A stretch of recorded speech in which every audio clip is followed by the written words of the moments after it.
السلام علیکم ورحمۃ اللہ وبرکاتہ۔ ایک میسج سوشل میڈیا پر اس وقت بہت وائرل ہو رہا ہے کہ آج رات میں 10 بجے تمام مسلمان کرونا وائرس کی مصیبت سے لوگوں کو نجات مل جائے، اس کے لیے سارے لوگ مل کر کے اذان دیں اپنے اپنے مکان کی چھتوں سے۔ اور یہ میسج بہت زیادہ وائرل کیا گیا ہے، تو اکثر لوگ پوچھ رہے ہیں کہ یہ اس میسج کی حقیقت کیا ہے۔ سب سے پہلی بات تو یہ کہ ہماری شریعت میں اذان کا جو مقصد ہے وہ لوگوں کو نماز کی دعوت دینا ہے، نماز کے لیے بلانا ہے۔ مصیبتوں میں اس طریقے سے اذان کہی جائے، اس کا کوئی ثبوت نبی کریم صلی اللہ علیہ وسلم سے یا صحابہ کرام سے نہیں ملتا ہے۔ نے یہ سوال پوچھا ہے کہ آج رات اذانیں دینے کا بعض علماء نے مشورہ دیا ہے کہ اپنے گھروں کی چھتوں پہ چڑھ جاؤ اور اذانیں دو، اجتماعی اذانیں دو، تاکہ یہ وبا اللہ ہم سے اٹھا لے۔ کسی صحیح حدیث سے یہ بات ثابت نہیں کہ مصیبت آنے پر اجتماعی اذانیں دی۔ اذان سے وبا کے عذاب کا ٹالنا۔ حضرت انس بن مالک رضی اللہ تعالیٰ عنہ سے روایت ہے کہ حضور سید عالم صلی اللہ تعالیٰ علیہ وسلم نے ارشاد فرمایا، جب کسی بستی میں اذان دی جائے تو اللہ تعالیٰ اس دن اسے اپنے عذاب سے امن دے دیتا ہے۔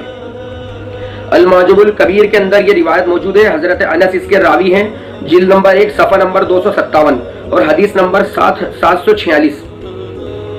اب یہ حدیث کتنی صریح حدیث ہے، صراحتاً کے ساتھ ہے کہ حضور صلی اللہ علیہ وسلم نے فرمایا، جب کسی بستی میں اذان دے دی جائے تو اللہ تعالیٰ اس دن اسے اپنے عذاب سے امن دے دیتا ہے۔ اس حدیث پر ایک مسلمان عمل کر رہا ہے تو یہ حدیث کا تمہیں نہیں ملی کتاب میں؟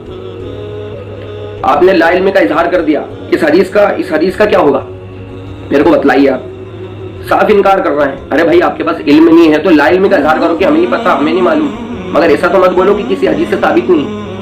حضور صلی اللہ علیہ وسلم نے فرمایا، جب آدم علیہ السلام جنت سے اترے، انہیں گھبراہٹ ہوئی تو جبریل علیہ السلام نے اتر کر اذان دی۔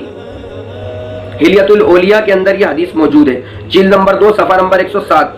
اور چوکانے والی بات بتاتا ہوں۔ اب یہ سوچیں گے بھیا مسند الفردوس کون سی کتاب ہے، یہ ہلیت الاولیاء کون سی کتاب ہے، یہ کون سی کتاب ہے، مطلب ان کتابوں کا انکار کریں گے۔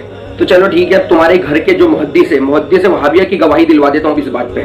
وہابیہ مذہب کے محدث اور ان کے مجدد مولوی نواب صدیق حسن خان بھوپالی لکھتے ہیں کہ زید بن اسلمی رضی اللہ تعالیٰ عنہ نے بعض معاون پر والی تھے، معاون پر مطلب والی تھے، ان پہ بڑے تھے، ان کے سنبھالنے والے تھے، والی تھے۔ جو اہل علم جانتے ہیں والی کسے کہتے ہیں، والی تھے مطلب وہ سربراہ تھے۔ لوگوں نے کہا، یہاں جن بہت ہیں، کثرت سے اذانیں ایک ہی وقت پر کہا کرو۔ چنانچہ ایسے ہی کیا گیا اور پھر کسی جن کو وہاں نہ دیکھا۔ کتاب کا نام ہے کتاب الدعا والدوا، صفحہ نمبر 76، مطبوعہ اسلامیہ کتب خانہ لاہور۔ کتاب الدعا والدوا کے اندر صفحہ نمبر 76 پہ حدیث لائے۔ وہابیہ کے محدث نے اس بات کو تسلیم کیا کہ نمازوں کے علاوہ بھی کثرت کے ساتھ اکٹھی اذانیں دینے سے بلائیں بھاگ جاتی ہیں، تو کیا فتویٰ لگے گا آپ کے محدث بھوپالی پر؟ ایک اور حدیث، مشکلات ٹالنے کے لیے اذانیں دینا۔ وہابیہ کے یہی محدث بھوپالی اپنے کتاب میں ہیڈنگ دے کر لکھتے ہیں، مشکلات سے نکلنے کے لیے، پھر اس عنوان کے تحت لکھتے ہیں، کیا لکھتے ہیں؟ آپ کے محدث، غیر مقلدوں کے محدث، وہ محدث جن کو سن کے توصیف الرحمان، غفار سلفی، یہ لوگ ان کو سن کے عالم بنتے ہیں، ان کے محدث کیا لکھتے ہیں؟ سنیے۔ حضرت علی رضی اللہ تعالیٰ عنہ کہتے ہیں کہ نبی صلی اللہ تعالیٰ علیہ وسلم نے مجھ کو پریشان دیکھ کر فرمایا کہ اپنے گھر والوں میں سے کسی کو حکم دے کہ وہ تیرے کان میں اذان کہے، پریشانی کی دوا ہے۔ چنانچہ میں نے ایسا ہی کیا، مجھ سے غم دور ہو گیا۔ کون سی کتاب میں یہ حدیث؟ کتاب الدوا والدعا، صفحہ نمبر 76، صدیق حسن خان بھوپالی کی کتاب ہے۔ تو وہابیہ کے محدث نے بھی تسلیم کیا کہ اذان سے غم دور ہوتا ہے، اذان سے غم دور ہوتا ہے اور مشکلات ٹلتی ہے۔ تو سوچو، جب مسلمانوں کی اذانوں کی آواز اتنے لوگوں کے کانوں میں پڑے تو کتنا سکون ملا ہوگا۔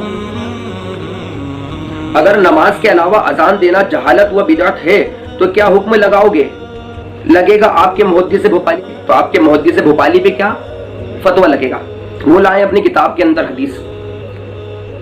وہابیہ کے مجدد بھوپالی نے اپنی کتاب میں عنوان قائم کیا ہے جس کا نام مرگی کا علاج، ایک چیپٹر باندھا ہے جس کا نام رکھا ہے مرگی کا علاج۔ اس کے تحت وہ لکھتے ہیں، کہ بعض علماء نے مرغی والے کے دائیں کان میں اذان اور بائیں کان میں اقامت کہی تھی، وہ اچھا ہو گیا۔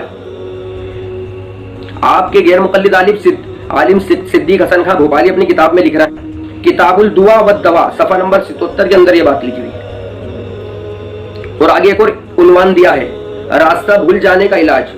آپ کے محدث غیر مقلد محدث صدیق حسن خان بھوپالی کتاب الدعا والدوا، اس کے اندر ایک عنوان باندھتے ہیں۔ کیا عنوان باندھتے ہیں؟ راستہ بھول جانے کا علاج۔ اس کے تحت لکھا ہے کہ بعض علماء صالحین نے کہا ہے کہ آدمی جب راستہ بھول جائے اور وہ اذان کہے تو اللہ اس کی رہنمائی فرمائے گا۔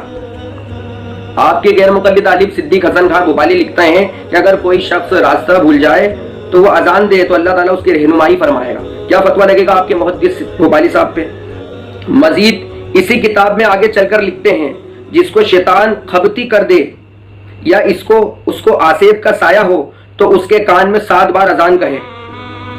کتاب الدعا والدوا صفحہ 105 اور 76 مطبوعہ اسلامیہ کتب خانہ لاہور، انہوں نے اپنی کتاب میں بات لکھی ہوئی۔ تو کیا فتویٰ لگے گا ان کے اوپر؟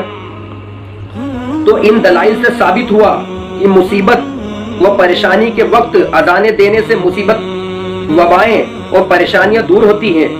بس اسی جذبے کے تحت مسلمانوں نے کورونا وائرس جیسی وبا سے چھٹکارا کے لیے اللہ کے ذکر یعنی اذان کی تدبیر کی تاکہ اللہ کریم اپنے ذکر کی برکت سے اس کورونا وائرس کا خاتمہ کر دے۔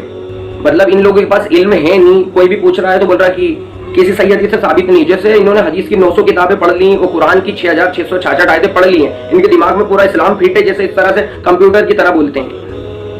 حضور علیہ الصلوۃ والسلام سے پوچھا گیا، ابن ماجہ شریف کی حدیث ہے، حضور صلی اللہ علیہ وسلم سے پوچھا گیا حلال اور حرام کے بارے میں، تو حضور علیہ الصلوۃ والسلام نے فرمایا کہ جو حرام ہے وہ قرآن میں ہے اور جو حلال ہے وہ بھی قرآن میں ہے، اور جس چیز کا اللہ رسول نے تمہیں حکم نہیں دیا وہ تمہارے لیے جائز ہے۔